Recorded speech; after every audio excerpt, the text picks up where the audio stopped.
Welcome to our first episode of Florida Boating Buzz, presented by the Florida Powerboat Club and videotaped right here at our Pompano Beach studios. I'm Stu Jones, president and founder of the Florida Powerboat Club, which has been active in the Florida boating scene for over 20 years.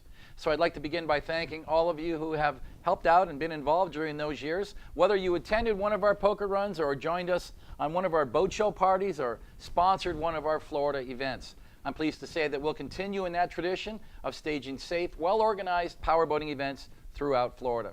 We'll have a few highlights from those events here on this show, but we'll also continue broadcasting the Powerboating in Paradise TV series on Sun Sports, and we'll be publishing extensive coverage in the pages of Powerboating in Paradise magazine, which is available by subscription and can be picked up at any one of 500 marine-related locations throughout most of Florida. So let me explain a little bit more about this new podcast format. It's always been my goal to expand our reach to a much wider range of boaters. So our mission here at Florida Boating Buzz is to provide weekly news and bulletins about all things marine, with a focus on activities in and around our beautiful Sunshine State. Now, if you currently live and boat in Florida, I don't have to tell you how lucky you are to enjoy a year-round boating lifestyle that presents endless opportunities to enjoy your leisure time with friends and family. Whether it's competing in any one of the many popular fishing tournaments around the state, or finding that incredible shipwreck to scuba dive, or practicing your latest wakeboard tricks, or even just rafting up with friends at your local weekend anchorage, there's nothing better than a Florida boating lifestyle. And we aim to make the Florida Boating Buzz an informative program that finds interesting boating news from around the state, provides highlights from current events, showcases new marine products, and provides an endless list of great places to visit and fun things to do. So let's get started by telling you just a little bit more about the Florida Powerboat Club. Was incorporated back in June of 1993 in North Miami Beach. The main format of the club was to operate boating events for owners of cruisers and powerboats to destinations throughout Florida, including the Florida Keys and the Bahamas. The membership platform gave members preferred marine-related discounts and information that they could use to get the most from their Florida boating lifestyle. But the real key to the club was the concept of the group setting. When you put like-minded people together to share that same passion, that's when the magic begins, and that has been the premise of this organization for over 2 decades. The other aspect, of course, is the adventure when it comes to running in the open waters of the Gulf Stream or going on excursions to far-off destinations. Most boaters would agree that there's peace of mind in knowing that they're in the company of others, and more importantly, that they're with an organized group that has experienced personnel guiding the event. Florida Powerboat Club started off with a dual platform of events, cruising and rendezvous events one weekend, poker runs, and for the faster offshore powerboats on alternate weekends. And by the late 90s, the focus went more towards the high performance segment.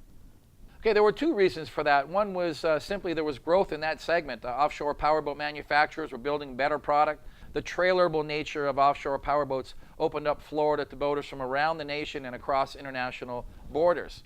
The second reason is that, and what I believe, was that in 1996, Powerboating in Paradise TV hit the Sunshine Network.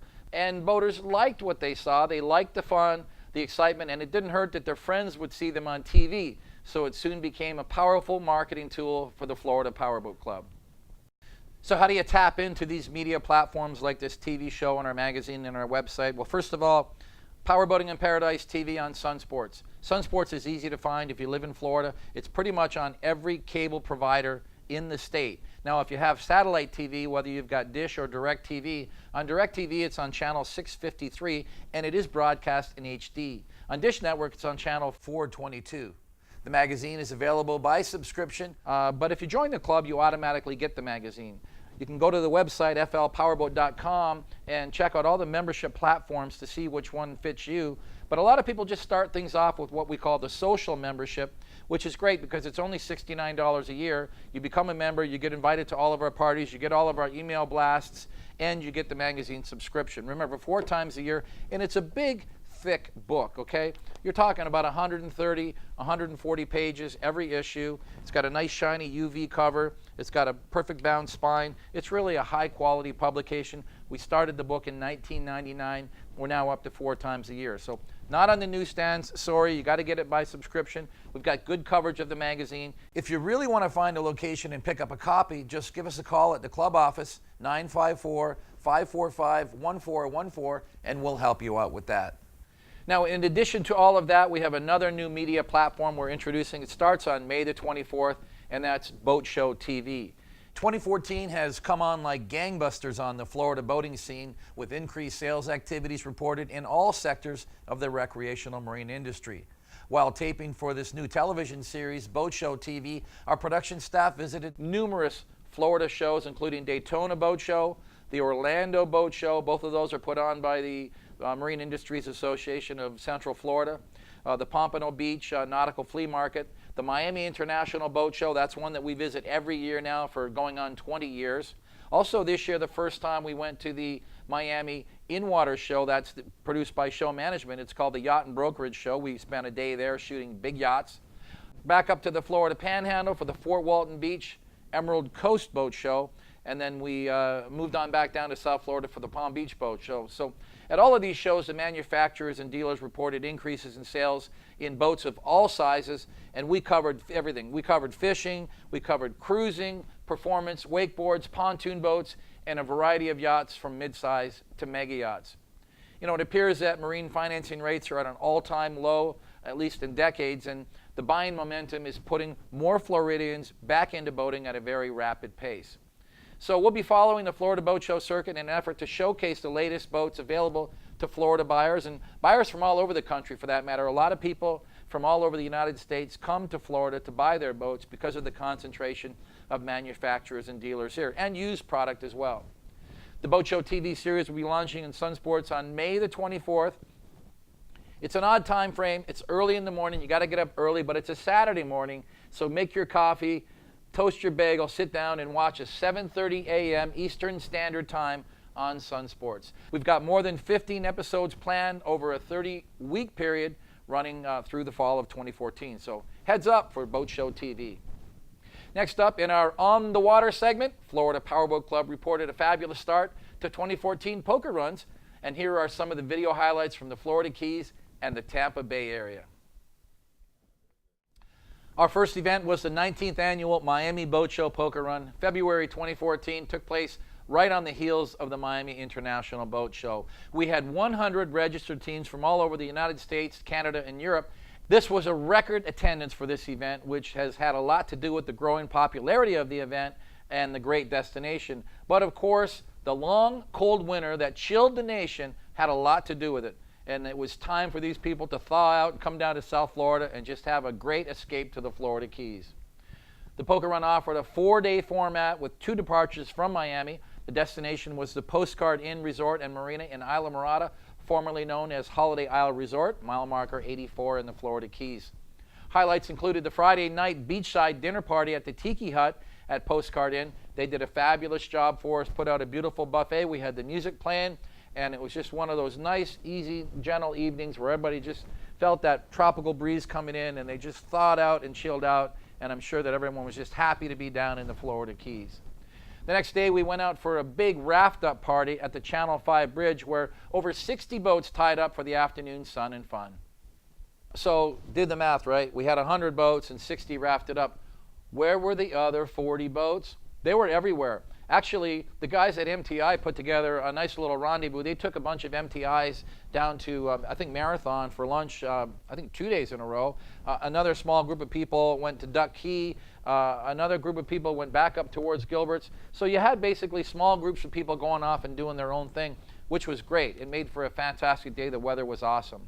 Now, for the Saturday night awards party, of course, we had a ton of People's Choice Awards to give out, and then we awarded the top 3 winners, third, second, and first place. You know, out of the top 3, 2 Canadians, third place and first place. So congratulations to Richard Girth for winning first place. But my wife and I were really proud to be able to celebrate the 10th birthday of our son Tyler, who was born during this very same poker run 10 years ago, back in '04. So it was kind of exciting. We never get a chance to spend his birthday with him because we're always on the poker run. So it was nice to have him come along. Okay, now moving forward another 6 weeks after the Miami Boat Show Poker Run, Florida Powerboat Club staged the 4th annual Tampa Bay Poker Run from the luxurious Renaissance Vinoy Resort in St. Petersburg. Awesome place. If you haven't been there, you're missing out. This is an incredible, nostalgic, historic, beautiful property, and that's why everyone loves going. With just over 40 teams in attendance, it was actually a record turnout for this event, which has always experienced limitations in the dockage and the accommodations. And you know why? It's because it's the downtown St. Petersburg venue. It's simply an awesome place. The resort is classic and elegant. The nightlife there in downtown St. Petersburg is right on your doorstep. The marina is walking distance from the front lobby of the hotel to your boat. But we're here for boating, so it's all about the boating, and you really can't beat the Tampa Bay area for a great poker run course. It's got protected bay waters, it's very scenic, and there's so many waterfront restaurants in the bay and the local Gulf waters, you can't go wrong. The options are really endless. We change the poker run course every year. We had a new course map this year, and it just keeps getting better. So check out all the event highlights at flpowerboat.com, or just catch the next 2 episodes of Powerboating in Paradise TV on Sun Sports. 2 episodes in a row, I think it's going to be number 8 and number 9, will feature the Tampa Bay Poker Run. So now that we have these sponsor introductions behind us and a few highlights from recent events, it's time for our first round of Florida Boating Buzz National News Report. This first story is about a hotly debated topic right now. It's all about the use of those video drones, the Phantom, DJI Phantom drones with the little cameras that are flying around capturing. This is an interesting story. FlyingMag.com reports that 31-year-old Keel Stanley is being slapped with a felony charge after operating his camera-equipped hexacopter, that's 6 rotors, over the scene of a car accident in Springfield, Ohio recently. The version of the story varies depending on who's telling it. Officials from Clark County Sheriff's Office say that Stanley refused to land his drone after police asked him to land it in order to make way for an incoming medical helicopter. After being arrested, Stanley said he would have landed the drone had he known there was a medical helicopter en route, insisting, "I am not an idiot." Stanley faces a felony charge for obstructing official business and a misdemeanor charge for misconduct at an emergency.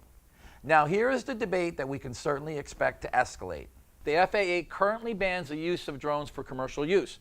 According to the FAA Modernization and Reform Act of 2012, FAA is required to develop a regulatory framework for the licensing of commercial drones by 2015.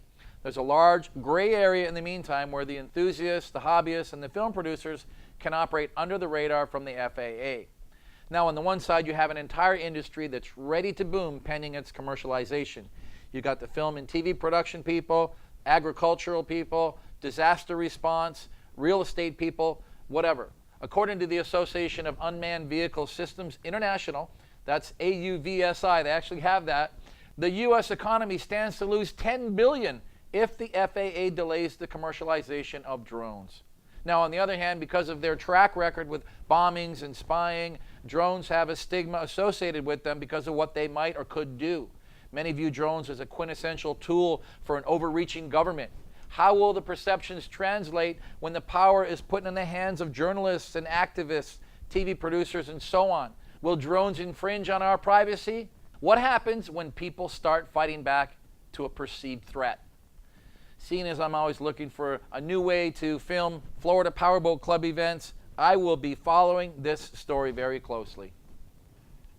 This story just in from the Boat US Media Department in Alexandria, Virginia, April 22nd. The story reads, with much of the waters in northern US still choked with ice, the opening of the season has delayed for famed tourist boats such as the Niagara Falls Maid of the Mist and the ferries to Michigan's Mackinac Island.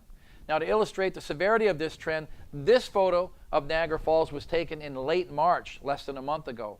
And it clearly shows a glacier-sized icebergs that will take several weeks to thaw out. Do I get a photo credit on that? I did not see my photo credit. That's better. Thank you. The news report continued that the brutal winter is also delaying the start of the season for the $121 billion recreational boating industry, and the Boat Owners Association of the United States, or Boat US, says that the late spring thaw, or the ice out, as they call it, could lead to trouble for boat owners.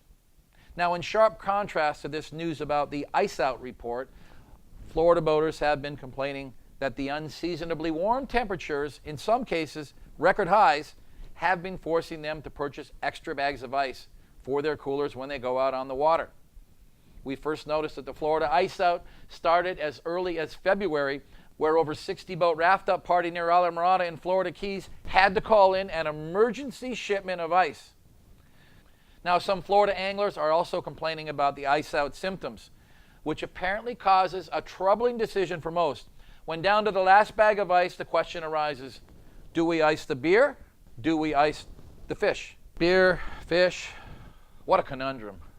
Continuing with our national report, 2 weeks ago, the might of our armed forces were called upon when a circumnavigation went dangerously wrong. The 129th Rescue Wing of the U.S. Air and National Guard were deployed 1,000 miles off the coast of Mexico to rescue a young family of 4.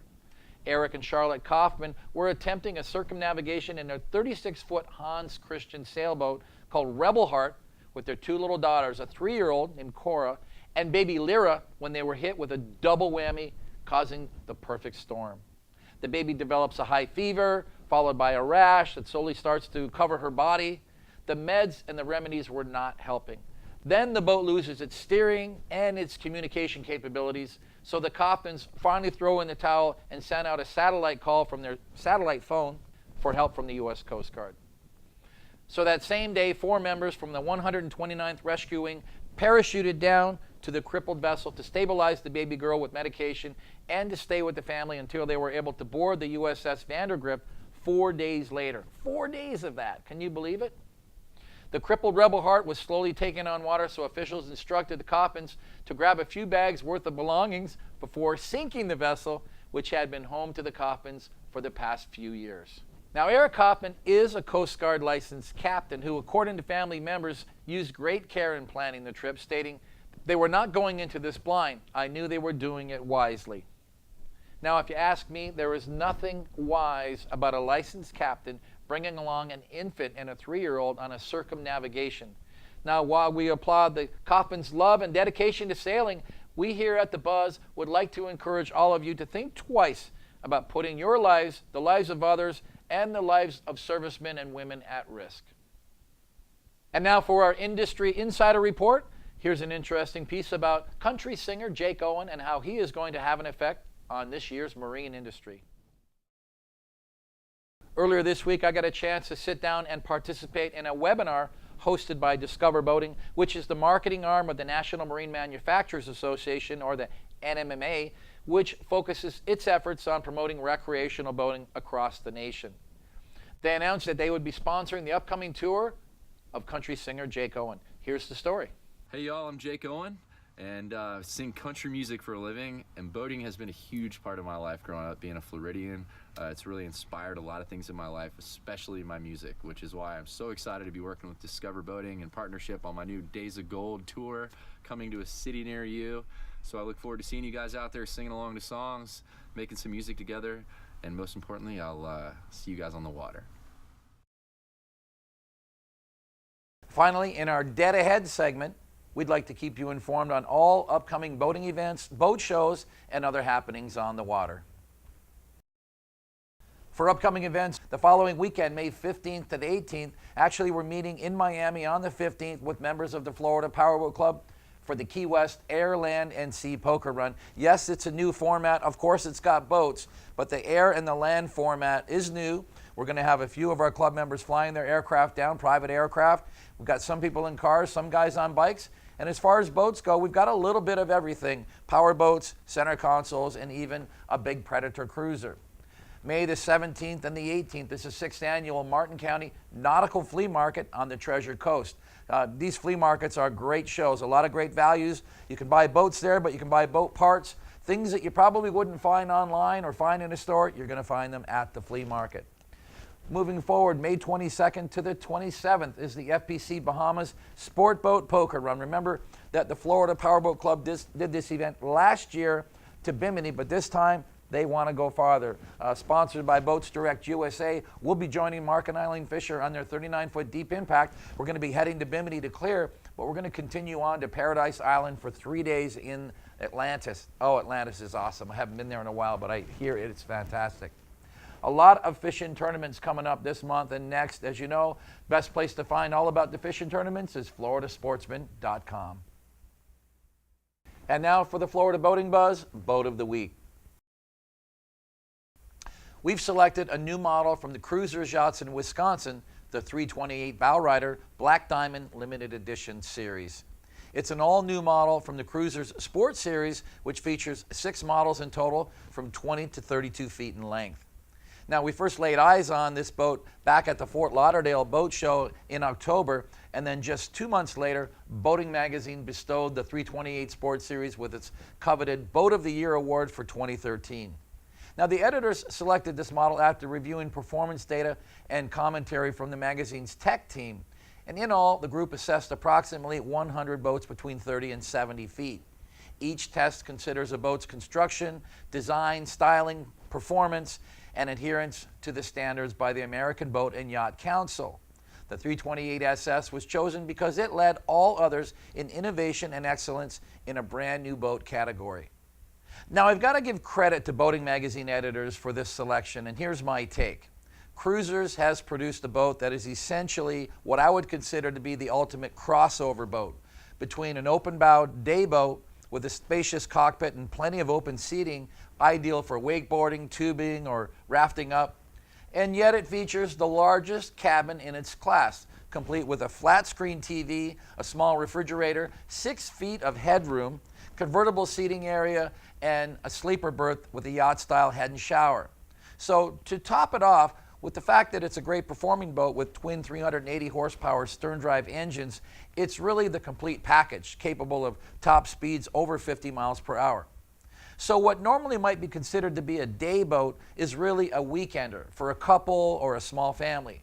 Now, my only suggestion to Cruisers Sports Series marketing guys is that they could be a little more informative on their website about the boat's engine specs and power options. The manufacturer website merely states that the boat can be equipped up to twin 380 horsepower.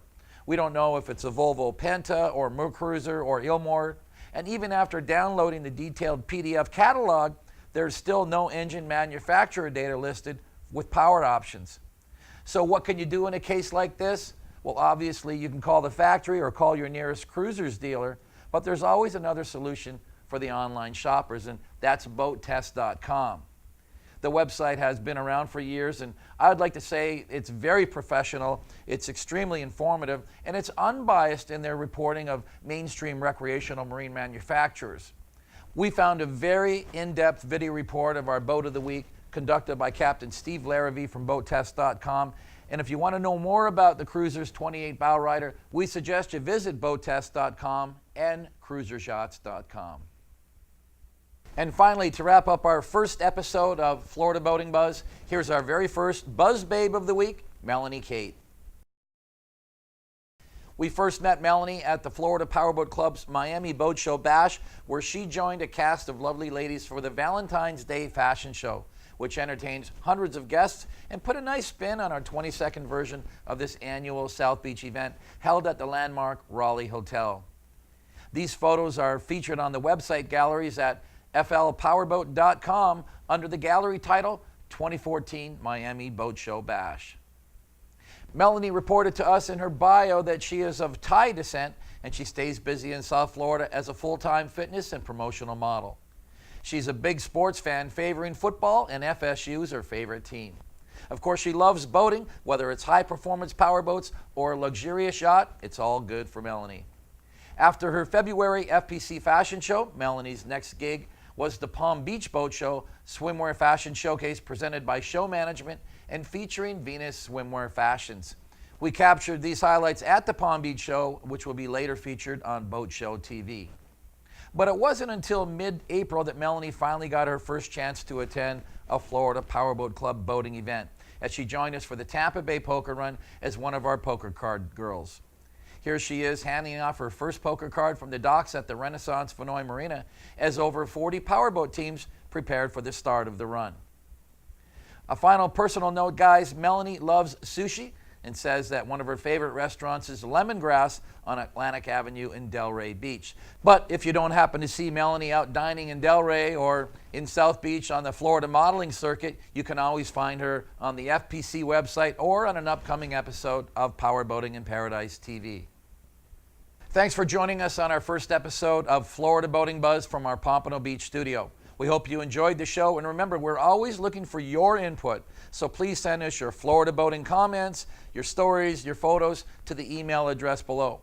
This is Stu Jones. We'll see you on the next Buzz.